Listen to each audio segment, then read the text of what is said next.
E se eu lhe dissesse que algumas das mentes mais brilhantes da história inventaram uma estratégia para salvar o seu império, mas que no fim acabou por destruir tudo? Isto não foi apenas um único erro, isto foi uma falha gigantesca e catastrófica. Hoje vamos ver como Roma construiu o que pensavam ser a defesa derradeira, mas, na verdade, tornou-os tão fracos que a sua queda estava predestinada. Esta é a história de como o plano mestre de Roma para a sobrevivência se tornou no roteiro para sua própria destruição. Durante séculos, Roma teve uma estratégia simples: atacar todos. Os seus exércitos eram imparáveis e conquistavam literalmente tudo o que lhes aparecia no caminho. A estratégia de Roma consistia em enfrentar qualquer inimigo longe de casa e aniquilá-lo absolutamente. Era uma ofensiva incessante e frenética. Mas o que acontece quando o campeão mundial de pesos pesados envelhece e começa a perder? Com inimigos em todas as frentes e guerras civis intermináveis, Roma teve de desistir da única coisa que a tornara tão poderosa. Numa tentativa desesperada de sobreviver, apostaram tudo numa ideia nova e louca: defender em vez de atacar. Esta estratégia deveria salvar o império, mas em vez disso, garantiu a sua queda. Doc, para compreender esta decisão insana, é preciso ver o que estava a acontecer em Roma. E acreditem em mim, foi um pesadelo absoluto. Estamos a falar de um apocalipse que durou 50 anos. Os historiadores chamam-lhe a crise do século III. E não estão a exagerar. Tiveram guerras civis, pragas, o seu dinheiro não valia nada e foram atacados em todas as frentes simultaneamente. Ser imperador era o trabalho mais perigoso do mundo. Eram mortos tão rapidamente pelos seus próprios soldados. A maioria durava apenas alguns anos. Qualquer general com um exército podia simplesmente decidir que era o novo imperador, o que fazia com que os melhores soldados fossem retirados das fronteiras para lutar contra outros romanos, deixando o país indefeso. Tornou-se tão mal que o império literalmente se partiu em 3 partes diferentes e todas elas guerreavam entre si. E este caos foi, no fundo, um enorme convite para os inimigos de Roma atacarem. No norte, tribos como os godos e os francos lançaram incursões maciças em território romano profundo. No leste, o Império Persa-Sassânida era uma ameaça constante e colossal. Pela primeira vez em séculos, o coração do império já não estava seguro. Cidades foram arrasadas. O norte de Itália foi invadido. A sua fronteira era gigantesca e estendia-se da Britânia até à Mesopotâmia. Era impossível defender tudo ao mesmo tempo, especialmente quando os melhores soldados estavam ocupados a lutar uns contra os outros. O dano econômico foi absurdo. Todas aquelas guerras destruíram quintas e o comércio. Para pagar tudo isto, os imperadores começaram a fabricar moeda falsa sem prata, até que as moedas não valiam rigorosamente nada. Isto causou uma hiperinflação louca. Imaginem o vosso dinheiro a valer menos a cada dia que passava. A economia estava completamente de rastos. Roma estava a ficar sem dinheiro, sem soldados e sem tempo. Se não fizessem algo decisivo, o império inteiro iria explodir. De todo este caos, emergem 2 novos líderes, Diocleciano e Constantino. E estes homens não faziam as coisas a meias. Eles sabiam que o império era demasiado grande, havia demasiados inimigos, e estavam falidos. Não podiam dar-se ao luxo de continuar a atacar. Então, inventaram uma estratégia nova e louca chamada defesa em profundidade. A lógica por trás disto era, na verdade, extremamente inteligente. Em vez de construir uma muralha inquebrável de milhares de quilómetros, Roma criou uma defesa por camadas. Isto era o oposto exato de tudo o que tinham feito anteriormente. O objetivo já não era manter os invasores fora. O plano era deixá-los entrar e depois aniquilá-los. Aqui está como funcionava este plano insano de 2 partes. Primeiro, há as tropas de fronteira, os limitanei. Pensem neles como um fio de tropeço. Foram estacionados em novas fortalezas super fortes na periferia do Império. O seu trabalho não era ganhar grandes batalhas, era deter pequenos ataques e, no caso de uma grande invasão, atrasar o inimigo e entrincheirar-se nas suas fortalezas até que a ajuda chegasse. Quando esse fio de tropeço era acionado, entrava em vigor a segunda parte, os comitatenses. Estes eram as superestrelas, a elite, um exército extremamente rápido estacionado nas profundezas do Império.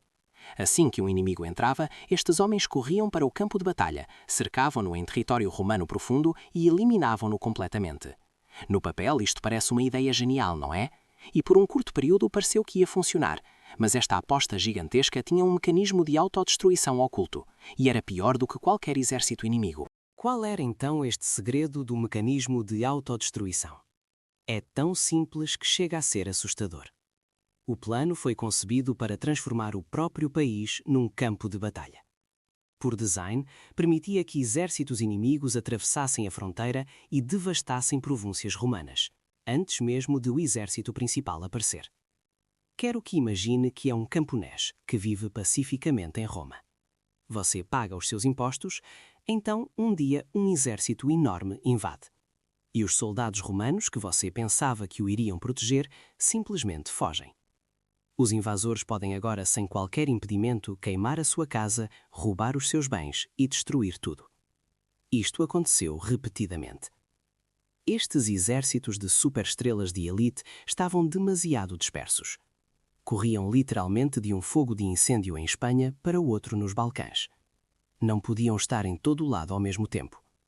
Quando finalmente chegavam, o dano já estava feito. Os invasores tinham passado semanas ou meses a devastar a terra e a destruir precisamente o que dava ao Império o seu dinheiro e o seu poder, o seu território e os seus contribuintes.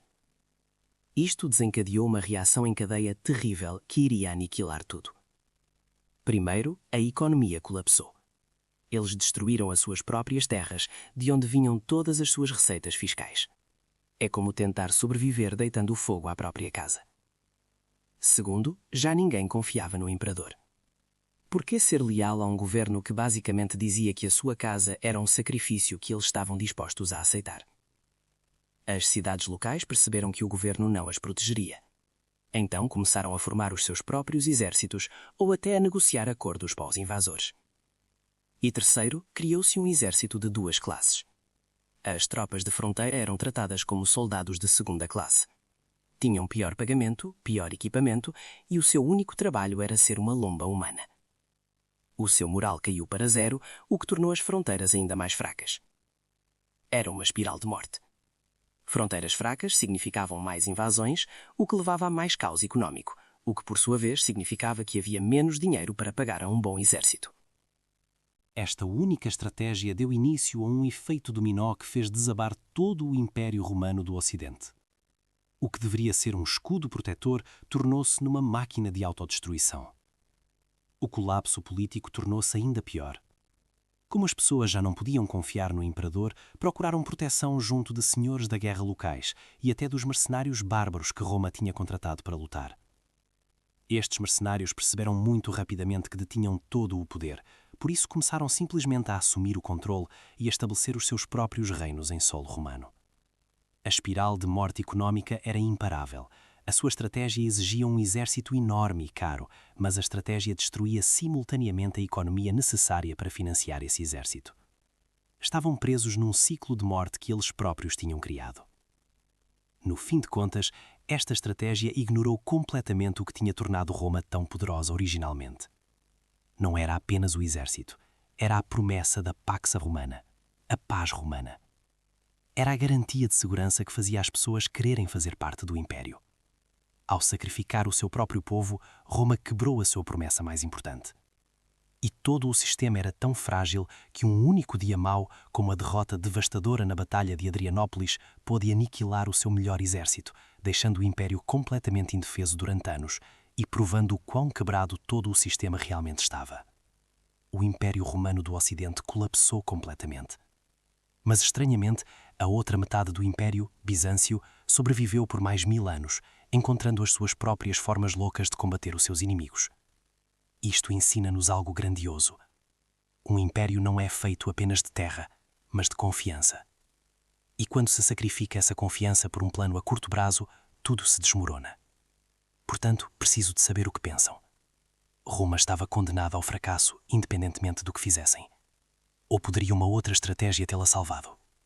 Deixem a vossa opinião nos comentários. No fim, um dos maiores inimigos de Roma não foi um exército bárbaro às portas.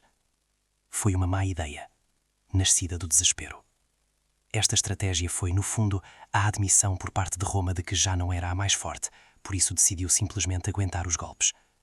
Mas ao aguentar os golpes, todo aquele caos e destruição deixaram o Império apodrecer por dentro, até que não restasse nada. A estratégia que deveria ser a cura era, na realidade, o veneno. No momento em que Roma decidiu sacrificar o seu próprio povo para se salvar, o jogo acabou. Se esta investigação sobre a estratégia fatal de Roma mudou a sua visão sobre o colapso de grandes potências, por favor subscreva e deixe o seu gosto no canal. Trazemos à luz a história que tentaram enterrar. Semeie as sementes para o futuro. O próximo tesouro do conhecimento será aberto em breve.